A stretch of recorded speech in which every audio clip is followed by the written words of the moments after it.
Guys আসসালামু আলাইকুম। তো এই যে আপনারা আমাকে দেখতে পাচ্ছেন, আমি পুরো রেডি হয়ে গিয়েছি, কারণ আজকে রাত 11টায় আমাদের বাস।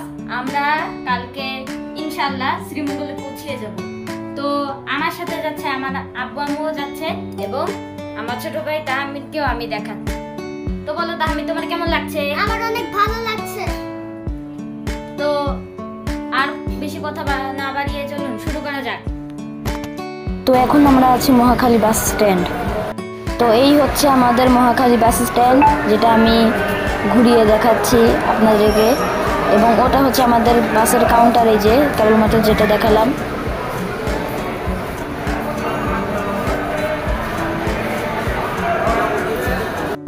তো এই হচ্ছে আমাদের বাস। আমাদের বাসের নাম এনা বাস এবং এখানে আমরা বাসে উঠবো আর কিছুক্ষণ পর। তো আপনারা দেখতে থাকেন।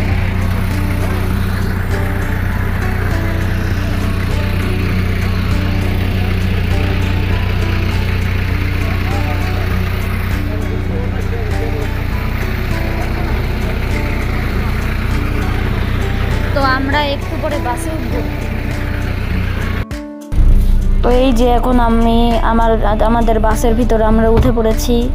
তো একটু পরেই আমাদের বাস ছাড়বে। আমাদের বাস ছাড়ার টাইম 12:15টায়। এখন দেখা যাক কখন ছাড়ে।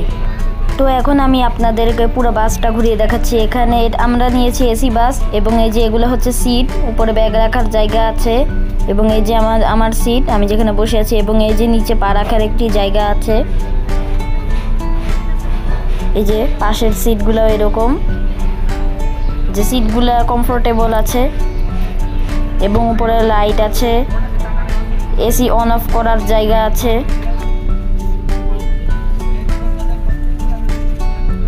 তো আমরা অনেক মজা করছিলাম, কারণ এই দিনই আমার ফুফাতো বোনের জন্মদিন ছিল। ও অনেক খুশি ছিল, যে আপনারা দেখতেই পাচ্ছেন ও অনেক খুশি, ওর আজকে জন্মদিন।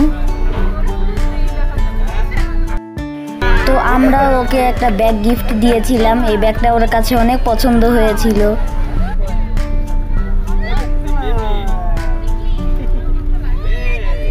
এরপরও বাসে সারাক্ষণ ওর নিজের কাছে এই ব্যাগটা রেখে দেয়।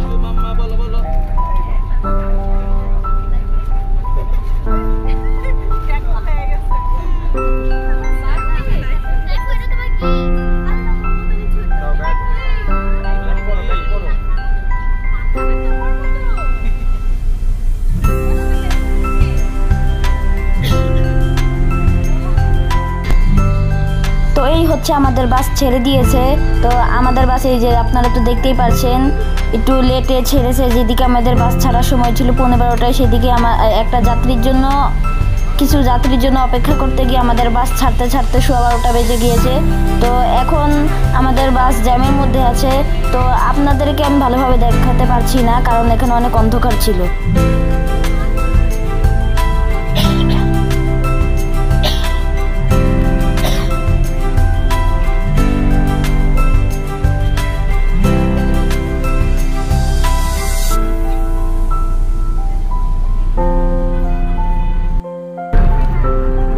তো এখন আমাদের বাস চলছে ফ্লাইওভারের উপর দিয়ে।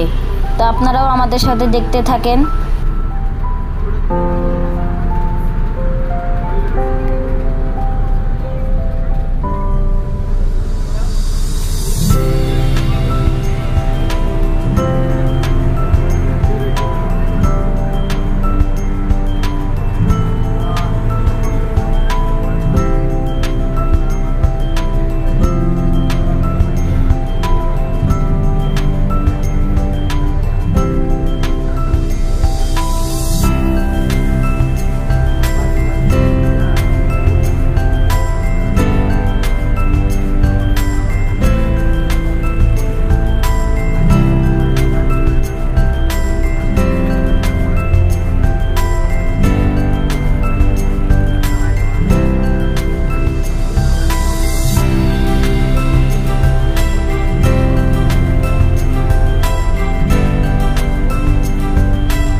মাঝে আমাদের বাস যাত্রা বিরতি দেয় হোটেল রাজমণিতে। তো এই হচ্ছে হোটেল রাজমণি, যেটাতে আমাদের বাস যাত্রা বিরতি দিয়েছে।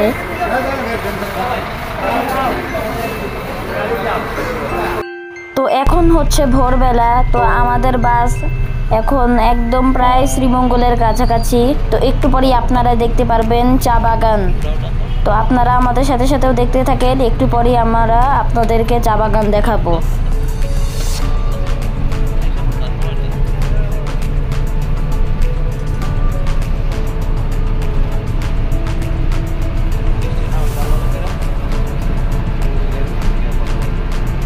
তো এই মুহূর্তে আমাদের বাস অন্য একটা বাসকে অতিক্রম করলো। তো আমাদের বাস রাতের বেলায় খুবই জোরে চালিয়েছিল এবং আমাদের বাস এই এসি বাস অনুযায়ী খুবই জোরে চালিয়েছিল। অনেকগুলো বাসকে ওভারটেক করেছে এবং মাঝে মাঝে এমনও দেখা গেছে যে কিছু রং রোডও বেছে নিয়েছিল। অনেক ঝুঁকি খেয়েছিলাম আমরা, অনেক ঝাঁকি হচ্ছিল। তো আমাদের বাস অনেক জোরে চালাচ্ছিল এই পাহাড়ি রাস্তায়ও। তো আপনারাও আমাদের সাথে দৃশ্যগুলো উপভোগ করুন। তো পাহাড়ি রাস্তায় একটু জোরে চালাচ্ছিল বলে আমার ক্যামেরা ধরতেও কষ্ট হচ্ছিল, তাও আপনাদেরকে ভালোভাবে একটু দেখানোর চেষ্টা করছি।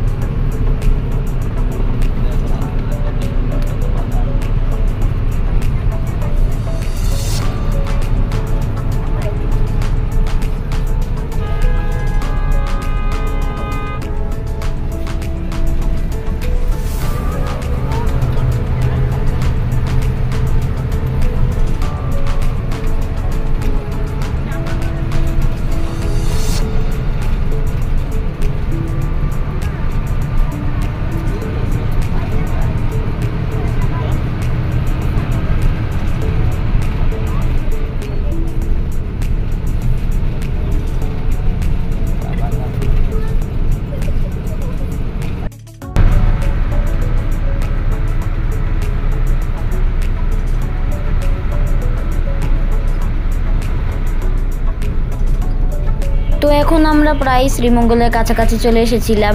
তো আমরা আশেপাশের দৃশ্য দেখছিলাম। তো অনেক ভোরবেলা ছিল তখন। তো আপনারাও আমাদের সাথে দেখতে থাকেন। তো আমি একটু ক্যামেরা জুম করে নিয়েছিলাম যাতে আপনাদের দেখতে সুবিধা হয়।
বাস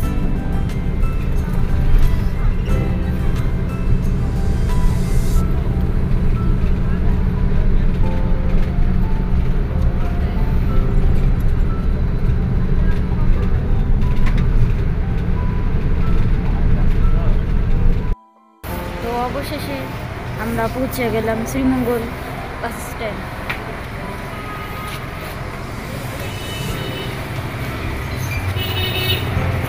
তো এখন সর্বপ্রথম আমরা হোটেলে নাস্তা করতে যাব। নাস্তা করে দেন আমরা আমাদের রিসোর্টে উঠব। তো এই যে আপনারা তো আমাকে দেখতেই পাচ্ছেন, আমি জিপে উঠে গিয়েছি। তো আমরা সবাই মিলে এখন চলে যাচ্ছি হোটেলে নাস্তা করতে। তো আমরা নাস্তা করে দেন আমরা পরে আমাদের রিসোর্টে যাব। তো আমরা যেই রিসোর্টে উঠবো সেটা হচ্ছে মাধবীলতা ইকো কটেজ। তো ওই কটেজের ভিডিওটা আপনারা আমার অন্য একটি ভ্লগে দেখতে পারবেন এবং সেই ভিডিওটাও আমি ছেড়েছি। তো আপনারা অবশ্যই ওই ভিডিওটা যদি কেউ না দেখে থাকে তাহলে অবশ্যই আপনারা দেখে নেবেন। এই জন্য আমি এখন আর আমরা যে রিসোর্টে উঠবো মাধবীলতা ইকো কটেজ, সেই রিসোর্টের আর ভিডিও আপনাদেরকে এই ভ্লগে আর দেখাচ্ছি না। আপনারা আমার ইউটিউব চ্যানেলে ঢুকে ওইখান থেকে আপনারা দেখে নেবেন ওই কটেজের ব্লগটা।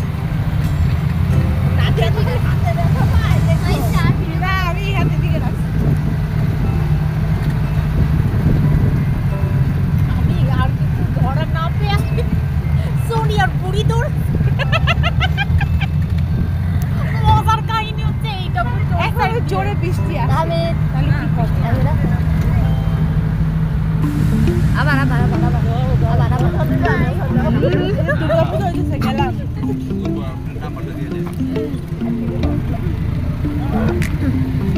আমার না হঠাৎ করে ঘি দিয়ে আলু মতো তো এই আমি চলে এসেছি পানসি রেস্টুরেন্টে।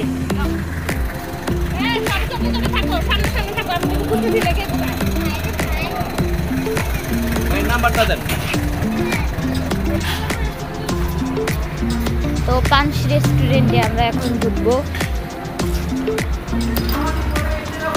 তো এই হচ্ছে শ্রীমঙ্গলের অন্যতম একটি রেস্টুরেন্ট, পানসি রেস্টুরেন্ট। তো আমরা এই রেস্টুরেন্টে ঢুকে পড়লাম।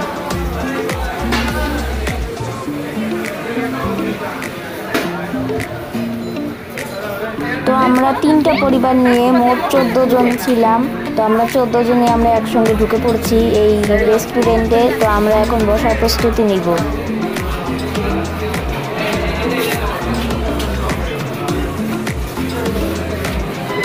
বসার জায়গা কই?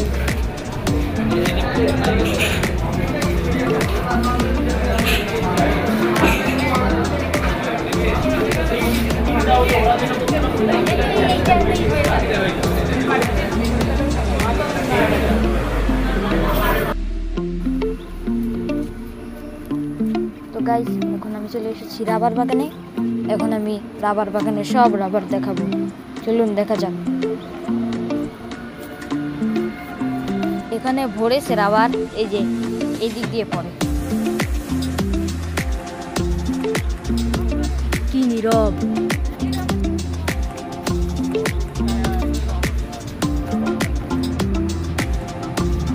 আমরা সামনে আরো রাবার দেখি, চলে। আমি ক্যামেরাটা আমার দিকে ধরো।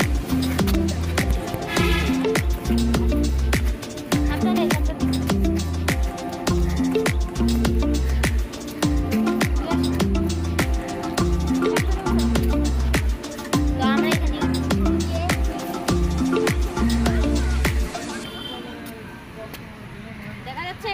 হ্যাঁ দেখা যাচ্ছে। দেখি, হ্যাঁ আসো। থাকবে না তো? এই পাহাড়।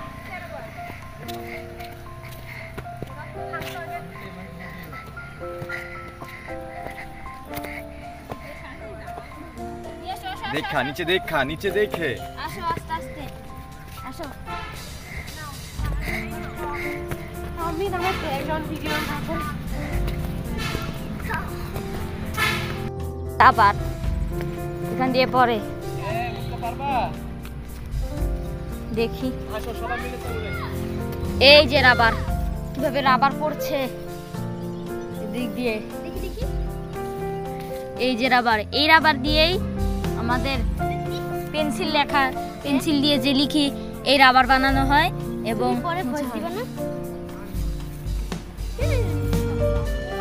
এবং এই রাবার দিয়েই টায়ার তৈরি করা হয়।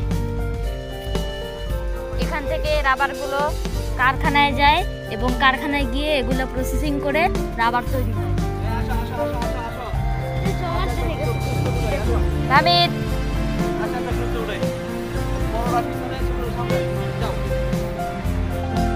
তো গাইস, আমি এখন ইন্ডিয়ার ভিতরে ঢুকে গিয়েছি। আমি দেখাচ্ছি কিভাবে ঢুকছি আমি। তবে আগে আমি চা বাগান আপনাদেরকে দেখাই। আমি চা বাগানটা দেখাচ্ছি এখন, আপনারা দেখতে থাকেন।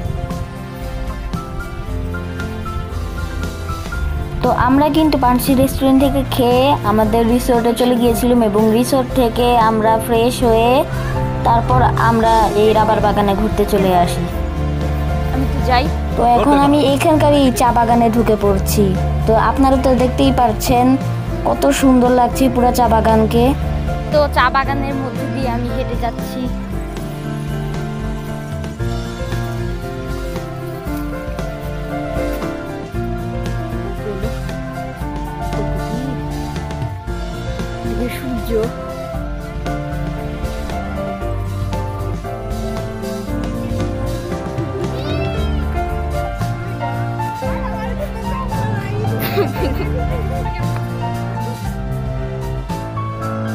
বানালে এত সুন্দর জায়গা।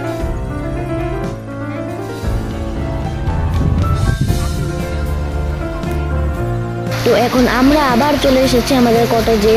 তো আমরা আগামীকালকে যাব লাওয়াছড়া। তো এটার ব্লগ আমাদের অন্য একটি ভিডিওতে আপনারা সবাই দেখতে পারবেন। তো আজকের ভিডিওটি ছিল এই পর্যন্তই। আমাদের চ্যানেলটি যারা যারা এখনও সাবস্ক্রাইব করে নাই তারা অবশ্যই সাবস্ক্রাইব করবেন এবং ভিডিওটি অবশ্যই লাইক করবেন। তো আজকের মতো এই পর্যন্তই ভিডিওটি। তো আপনাদের সবাইকে জানাই আল্লাহ হাফেজ।